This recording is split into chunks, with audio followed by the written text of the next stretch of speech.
And shout out to the people on YouTube, obviously, on the 3 platforms. Oh, God, you showed me this earlier, man. It was like, yo, man, this is right down your lane. This is Viral's lane all day long.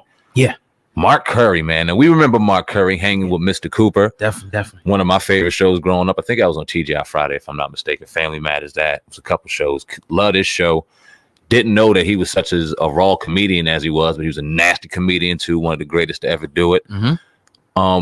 Went through his trials and tribulations. I remember he was caught in the fire and a lot of his body was burned, and he went through some real extensive rehabilitation and things like that. Put him through a dark time in his comedy. If people didn't see him for a while, he was going through some stuff, but he's been back on the scene recently. Was on this show, like you said, I believe it was Fox Soul, the Mike and Donnie show. Shout out to them over there.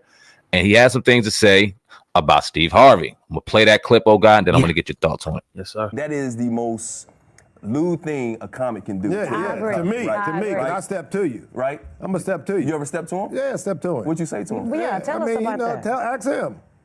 Okay, I will, but was we that got the you. first time that had ever happened to you? No. No, okay. But What irritated you you so much about Steve doing it then? Because he made it. He's there. He's on national TV. You paid. You did your thing.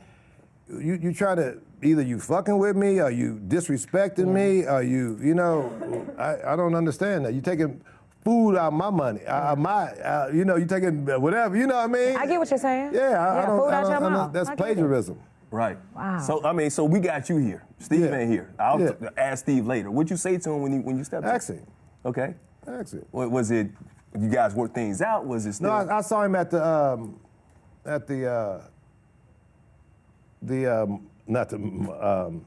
Def Jam 25. Oh, Def Jam, okay. So when I see you, I see you. Okay. So when I see you, I step to you, no matter where we at. Right. It ain't waiting, so I step to you. Step to you. Did he apologize? No. He said he didn't know? Of course. Okay. How often does that happen in comedy? I think it happens often. Thief-ass motherfucker? Yeah. Oh, yeah. There's a lot of thief-ass dudes out there. Right. Yeah. But other people, other comics, you guys know about that, right? I mean, and then you kind of shun other, because I've heard other names, I'm not going to mention any names, about some of the comics that have these reputations for stealing other people's material. Yeah, a lot of people steal. Yeah. Every time I see a special, I see a little bit of me. I see a little bit of some of my mannerisms or something, but I look at it as like, oh well. You know? Well, now you're on tour now, and you are doing the clubs. Do you stop people from coming in with their cell phones? Does it bother you? Because now that we're in the social media world, you can't stop it. Yeah. So you got to just be good. You can't stop people from videotaping. That lady over there was videotaping. So stop it right there. Oh God, it was a 16-minute clip. If you guys want to hear more, go check that out. This ain't the first time I heard this about Steve Harvey, man. Really? No. I ain't never heard. Hell no. But before I go ahead and do my thing, what you think about that?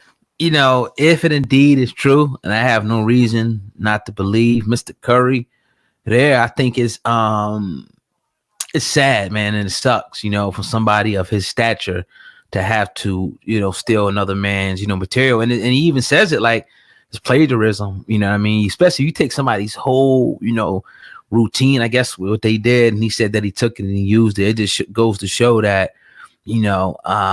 everybody, some people just lack that, fervor to do their own thing. They got to wait on other people to do it. But, I don't know, man. It's actually real shocking to me to hear something like this about Steve. When you said, I'm like, nah, I never heard about him, taking anybody else's routine. I definitely can't wait to hear who he was accused, whose routine he was actually accused of stealing before. But if indeed that is 100% true, that's some sucker shit, and you just can't respect it, man. You can't.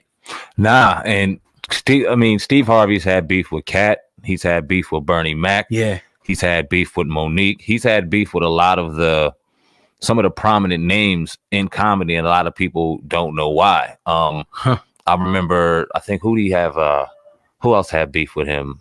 Somebody else. It'll come to me. Tyler Craig, one of the other great comedians. A lot of the people, if you guys are in the stand-up, remember the old Comic View days. Yeah. Tyler Craig is one of the funniest raw motherfuckers who ever do it. Yes, he had issues with him too. And when I'm talking about certain people, I mean, outside of the Bernie Mac guy, rest his soul, and Cat Williams never got to the height of a Steve Harvey as far as daytime television and Family Feud and shit like that.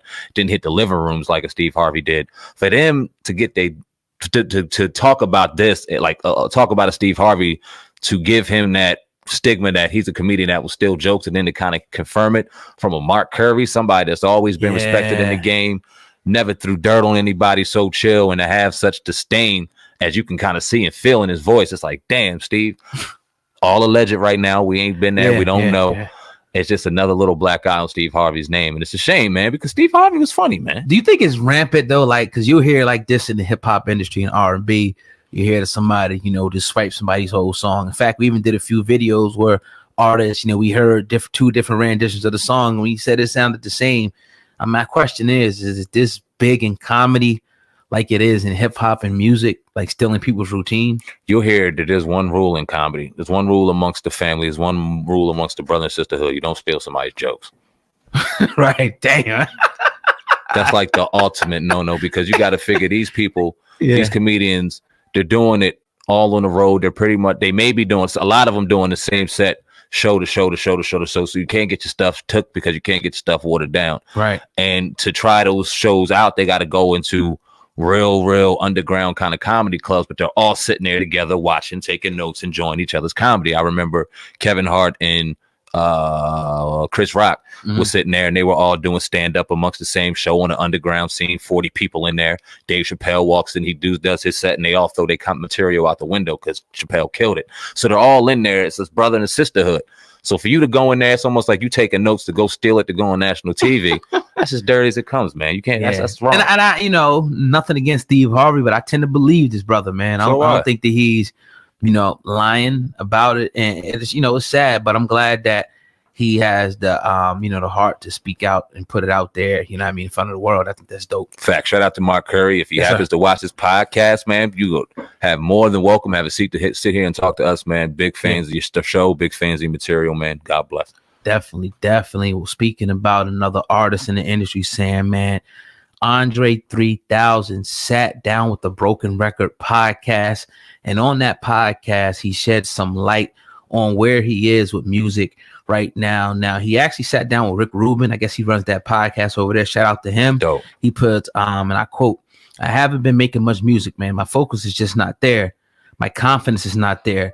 I tinker a lot. I just go to the piano and set my iPhone down and just record what I'm doing, moving my fingers, whatever happens, but I haven't been motivated to do a serious project."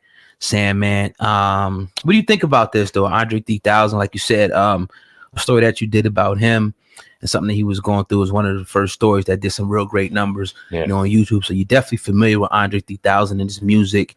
What do you think about him saying this? And you being an artist, can you relate to what Andre 3000 is saying? Yeah, I'm glad you brought that up, because as an artist, it kind of highlights the genius that he really is, and it also it tells you what kind of icon and how seriously he takes music. When he says he's uninspired, you got to think about the music that he's put out and the kind of person that he is, and where is the motivation? Where does the motivation lie in a world where there's not much to be happy about? There's not much to be really to praise on necessarily. Even when you look at the music, it's like, dang, this ain't a era where maybe necessarily I can find a creative juice to want to put out an album, to put out work.